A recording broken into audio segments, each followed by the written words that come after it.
नमस्कार. सतत acidity, gas आणि अपचन यामुळे तुम्ही त्रस्त झाला आहात. काहीही खाल्लं तरी छातीत जळजळत आहे.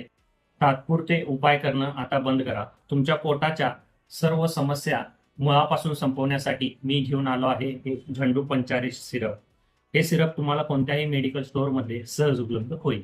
यामध्ये आहे लवंग, त्रिफळा, ओवा आणि द्राक्षासारख्या 35 पेक्षा जास्त शक्तिशाली जडीबुटी. हे फक्त तुमची पोटाची ताकद वाढवत नाही तर पचनक्रिया सुद्धा मजबूत बनवते आणि भूकही सुधारते. हे वापरायलाही सोपे आहे. रोज जेवणानंतर 2 चमचे झंडू पंचारीस सेम प्रमाणात पाण्यामध्ये मिक्स करून दिवसातून 2दा तुम्ही घेऊ शकता किंवा तुम्ही तुमच्या डॉक्टरांचा सल्ला सुद्धा नक्की घ्या. 30 दिवसात तुम्हाला त्याचा फरक दिसेल. नो मोर गॅस, नो मोर ॲसिडिटी. आता पोट साफ. जर ही माहिती तुम्हाला आवडली असेल तर हा व्हिडिओ सेव्ह करा आणि तुमच्या मित्रांसोबत किंवा फॅमिलीसोबत नक्की शेअर करा. आणि अशाच नवीन कंटेंटसाठी राहुल मेडिकल जयसिंगपूर या पेजला फॉलो, शेअर, लाईक नक्की करा.